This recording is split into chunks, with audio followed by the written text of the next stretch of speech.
Welcome to the PC Error Detective YouTube channel. In today's video, we'll show you how to check my SSD model in Windows 10, step by step. If you find this video helpful, please subscribe to our channel for more tech tips and tutorials. Now let's get started. Way 1. Step 1. Press the Windows key plus X to open the Quick Access menu. Step 2. Select Device Manager from the list. Step 3. In the Device Manager window, expand the Disk Drives section. Step 4.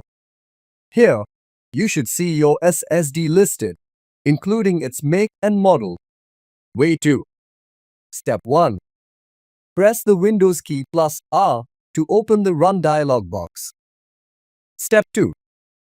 Type CMD and press Enter to open the command prompt. Step 3. In the command prompt window, type the following command and press Enter. This will display your SSD's information. And that's it.